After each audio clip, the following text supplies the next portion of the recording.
This is a presentation on my final research essay for sociology by Byron Aguilar.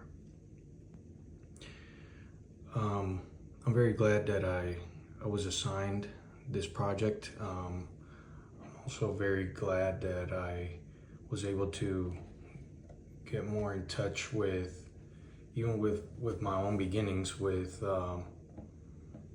being the son of immigrants, being military, being someone that came from poverty, that has also lived in other countries. I have seen quite a bit. I'm a little older than your average student here at Miracosta. But again, I'm very grateful that I was assigned this because, again, it makes me put things into perspective. So for that reason, I'm not going to read directly out of my paper or specifically talk about it, but in my paper, I decided to use the metaphor of America and American society being a quilt or a piece of tapestry or some kind of fabric that requires multiple threads and people to put together, and ideas and visions and colors, and things like materials like fabrics are usually full of blemishes, or at least they come with some, but for the most part they're able to be repaired. I think that's what this country is. I think that's what capitalism does for a lot of people. I've seen other options, and I've seen where they have led other people. So again, that's just for me, traveling around the world. The only two continents that I have not been to is Australia and the South Pole. So it's a little wide. So with that being said, this is my poem that I based on the paper that I wrote, which also compares the fabric of our society and capitalism to both good and bad attributes. So I called it a patchwork of dreams, capitalism, and race in America. Beneath the stars of freedom, sewn with pride, a blanket stitched in hopes, both dark and bright, threads of ambition and patterns wide, we find our dreams, and yet our endless fight. The fabric of America, a quilt both fair and tight, in capitalism's weave, a promise made of wealth and progress, pathways to ascend. For some, the color is vivid, never fade, opportunities blossom, fortunes mend, but shadows linger where the roads might end. Yet in this blanket, tears and stains appear, for not all threads are equal in their place. Some weave with ease, while others stitch through fear, a hierarchy woven into race, a fabric stressed by inequality's trace. From sweatshops past to present day divides, where labor's worth is measured by a hue. The marginalized work harder on all sides, their efforts sometimes veiled from public view. Injustice ruins the quilt with streaks of blue. Still, patches of hope glimmer in the night.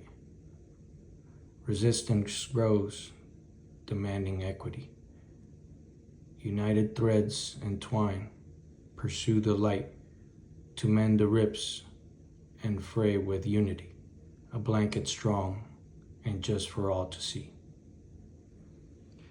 Now this doesn't mean or say that we have the the the perfect society, the perfect system, but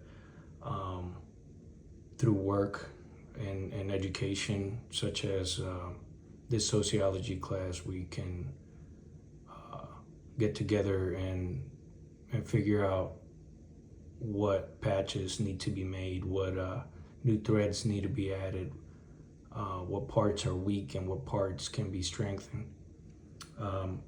And with that, I'm going to close with a quote from a book in which this book was written by a gentleman named Casol back in 1991.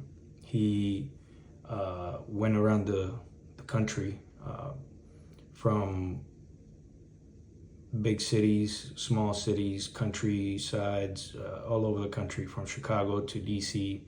He went and attempted to take a snapshot at various kinds of marginalized and underfunded educational districts. And the biggest problem that I've seen with capitalism, that in the form of racism, is the inequities that exist in education. So in that book, he actually went to Anacostia, which is in Southeast DC, which is, I don't know if it's the most dangerous, but it should be considered the most dangerous place in all of the United States right now.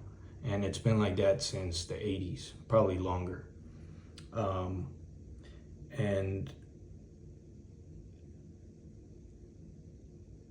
the reason why I focused on this, like I said earlier, is because education has been the key to opening wealth and equality at all levels when it comes to race. So that's why I focused on that part. Now,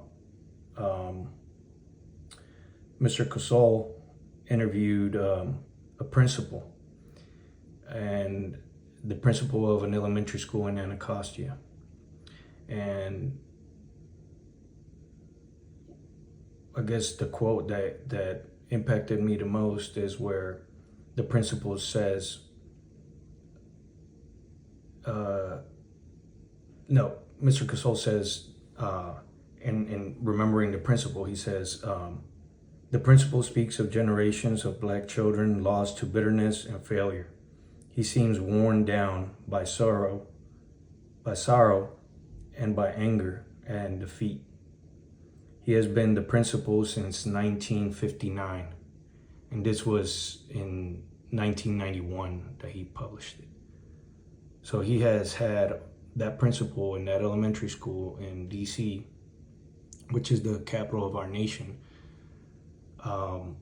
had all of those years of experience, and essentially that's what it came down to.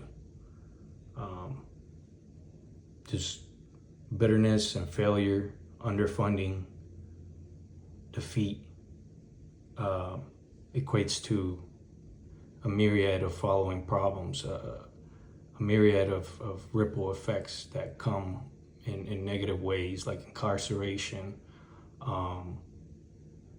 drug use, broken families, violence,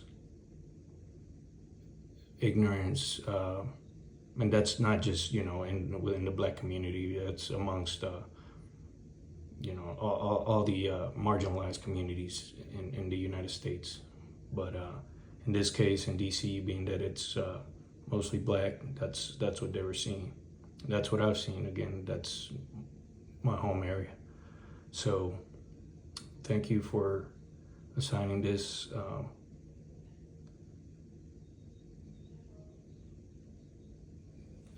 this paper. Thank you for allowing me to submit it, and thank you for listening.